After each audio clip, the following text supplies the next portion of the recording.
yang kemarin juga tidak bisa menjawab itu. Apa yang dicari itu? Nah ini dia lagi mencari, ya dia sedang mencari kelulusannya, ya gitu. Jadi dia penyebab semua ini. tambah sedikit ya. Jadi assalamualaikum warahmatullahi wabarakatuh. Saya hadir di sini adalah untuk membersamai ya sahabat-sahabat kita semuanya. Prinsipal Dr. Leonie Lydia ini bukan orang lain. Ya beliau sudah bersama-sama saya, bersama-sama dengan Pak Lukas, bersama dengan Mas Syam. Kita juga membongkar adanya Jason Script ke dalam kegaduhan Sirekap, sistem informasi rekapitulasi pemilu. Dan kami juga waktu itu memenangkan juga di KIP dan terus berjalan ya. Jadi artinya kita bongkar sebenarnya kepalsuan yang ada pada pemilu tahun 2024 yang lalu. Jadi saya bersama beliau-beliau dan saya mohon maaf tadi memang agak terlambat karena saya tadi acara di Pulau Mas sampai siang, tapi saya mengikuti terus melalui siaran langsung dari teman-teman semua. Terima kasih. Dan tadi saya setuju dengan apa yang disampaikan oleh Pak Lukas bahwa telah terjadi bukan keterbukaan informasi publik, tapi ketertutupan informasi publik. Ya, jadi harusnya uji konsekuensi menjadi uji konspirasi. Karena apa yang seharusnya dibuka itu malah ditutup. Dan saya sebagai alumnis, ya bukan alumnis ya, lulusan UGM S1, S2 asli ya, itu bersama dengan Dr. Isman, bersama dengan Dr. Tifa, ini sangat menyayangkan. Statement yang saya lihat statement yang aneh ya, sangat paradoks. Karena pada tanggal 15 April 2025 yang lalu, Wakil Rektor UGM, Prof. Wening Udasmoro, itu dengan bangganya mengatakan, UGM memiliki predikat nomor 2 seluruh Indonesia PPID-nya. Kalau nomor 2 aja gagap kayak tadi, saya nggak bisa membayangkan yang lain-lain kayak apa. Ya, karena tadi sampak betul bahwa UGM itu tidak memiliki pengetahuan terhadap keterbukaan informasi publik. Konyol sekali tadi yang disampaikan. Informasi yang disampaikan termasuk ya 505 dokumen yang diserahkan ke Polda Metro dan kemudian mostly semuanya dihitamkan. Itu kan merupakan sungguh sesuatu hal yang sangat-sangat aneh. Dan tadi tidak salah kalau sempat nama saya sempat di sounding, karena pada saat pengumuman, kalau teman-teman lihat pada saat podcast yang dilakukan oleh Rektor UGM, Profesor Dr.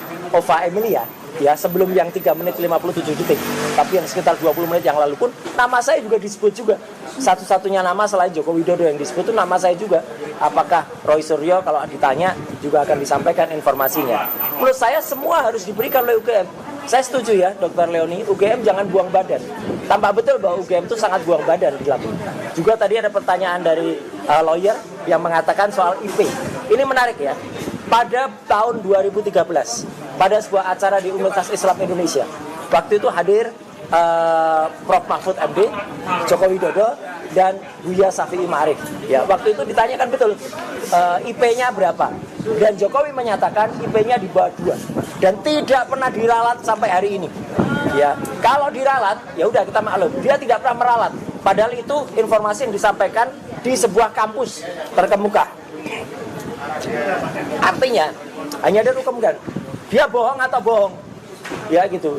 Dua-duanya bohong. Kalau memang dia IP-nya di bawah 2, nggak mungkin lulus pada evaluasi semester di sarjana muda. Dan kalau kita perhatikan informasi terakhir kemarin dari Rektor UGM, ini sungguh membuka tabir malah. Dikatakan ada terminasi sarjana muda dan dia nggak bisa mengelak karena bukti di Polda Metro adalah yudisium sarjana muda. Teman-teman, yang tidak ada terminasi sarjana muda seperti saya itu nggak ada terminasi sarjana muda. Itu 5 tahun tuh cepat sekali. Dan 5 tahun tuh hanya bisa selesai kalau anak itu IP-nya 3 di atas. IP 2,5 maksimal ngambil 18 dalam 1 semester. Sekarang coba dengan kurikulum gabungan 122 plus 30 sekian, itu berarti 150 sekian dibagi 18 berapa tahun? Hampir 9 tahun, hampir 4,5 tahun. 4,5 tahun itu harus dikurangi KKN yang dia 1 semester sendiri, harus dikurangi skripsi.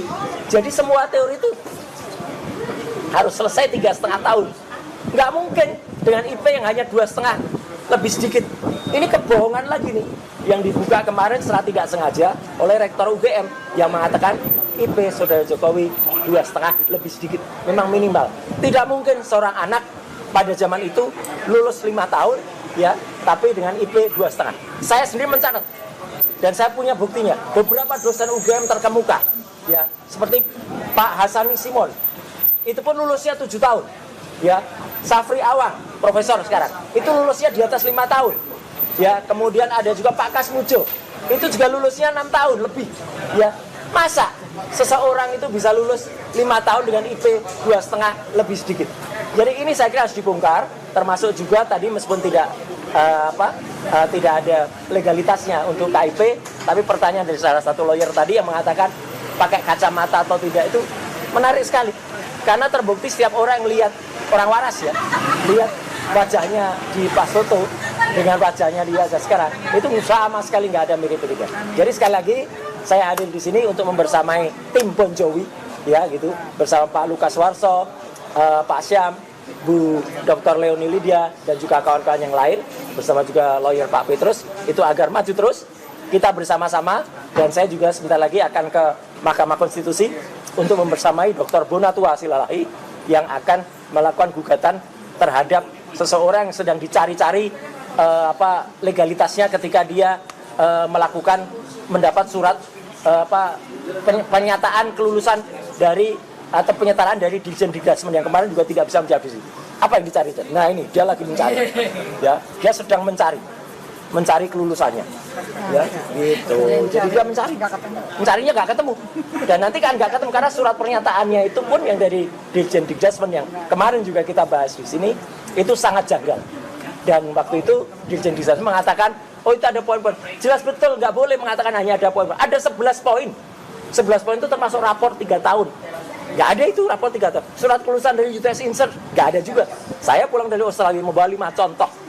Rekan tahun lulus 2005. Tidak ada satupun yang mengenal, ini sama dengan Pak Agus, ya itu sahabat saya. Dan kami berdua berangkat itu dengan uang sendiri. Nggak ada bohir, nggak ada apapun. Ya, taksi penuh, ya visa bayar sendiri, tiket jadi itu clear ya. Jadi sekali lagi teman-teman terima kasih semuanya. Hari ini kita makin membuka dan ini makin terbuka. KIP nanti akan membongkar, MK akan membongkar, dan masyarakat yang paling penting dibantu teman-teman media dan YouTuber itu akan terus membongkar kepalsuan ini. Terima kasih. Wassalamualaikum warahmatullahi wabarakatuh.